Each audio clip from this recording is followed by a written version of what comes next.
boy, the NBA in Vegas. What a match. You spend a lot of time in Vegas. I do. Obviously for the fights. What do you think? Should there be an NBA team there? Yes, no brainer, of course. Look, there's going to be a football team there. There's already a hockey team there. There'll be a baseball team there eventually. There should be an NBA team there. Now, it should not expand the NBA. You don't need expansion. Mm-hmm. But take a market like Sacramento. How are they doing over in Sacramento? A lot of interest over there? Now imagine the Kings are in Vegas. The Las Vegas Kings? Yeah. I think that's a more or less valuable franchise. You think it's more valuable or more valuable because people are more or less interested in it? Of course. Or Orlando, the Magic. How would they do in Vegas? Trade Disney for Vegas? Well, I don't know if the players would like that. Good point. Nevertheless, yes, they should have a team. And also, it's going to happen anyway. The Supreme Court decision means many states will have and will legalize gambling. Vegas isn't the only place. And it is a big-ish, sexy market. And basketball is the perfect sport for it. Basketball's craps. You know, it's not the NFL poker, you know, it's the slow build up. There's the action, which is a great TV sport, poker and football. But it's the fastest moving back and forth action, athletic, dynamic. It is Vegas. It works perfectly there. They should have a team there. I'm not going to say no.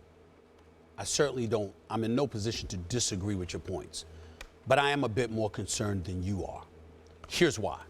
First of all, when we talk about it, remember, Max, the Professional and Amateur Sports Protection Act, PASPA, this is something that the NBA, along with various other leagues, were pushing for years ago because of their concerns about the integrity of this sport being upheld. You got Pete Rose in the 80s with the Cincinnati Reds. We know that story. You got Tim Donaghy, the former referee for the NBA a few years ago. That was a problem, okay? Now, obviously, change has arrived because it's a different avenue of revenue that can be utilized. Because if you get, say, for example, a 1% fee, even though that's too much, it'd probably be a quarter of that. The reality of the situation is there's a boatload of money that could come your way as a league. All right, you sign this deal with the MGM Grand.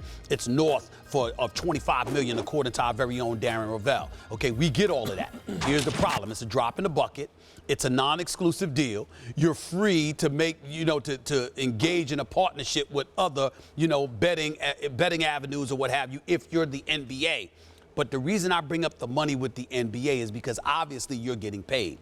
What happens when the league gets paid, Max? It becomes more potentially NCAA than NBA from the standpoint, look at all the money they're getting. Why can't I get some of this? This is how individual athletes think. And unlike other sports, Max, where, let's say, for example, it's football or it's hockey, and there's a myriad of positions and people that do whatever it is that they do, all right? Their impact on the game is not as profound potentially as a basketball player. Let's say, for example, it's just, basketball, sport of basketball, 2 stars show up. You good. You're a contender. 2 stars. It don't matter. 2 people can change the complexion of it. Your so concern. because that concern is and that's the appropriate word that I'm trying to say. I'm not ruling it out. I'm not saying it shouldn't happen. I'm certainly not questioning the integrity of the league or the sports. I'm just saying that who's more susceptible to individual transgressions? I will remind everyone. That's a problem. The plot of The Godfather, part 1, of course. Okay. There were Don Corleone. The Corleone family had its hands in a lot of businesses. That's right. But not drugs. Because Don Corleone felt it would be the eventual downfall of the family. And he was prescient. In fact, that was correct for a lot of, in a lot of ways. Right. It was bad. People viewed it as a dirty business, right? So there was risk inherent. But they made money. Was so much money Right.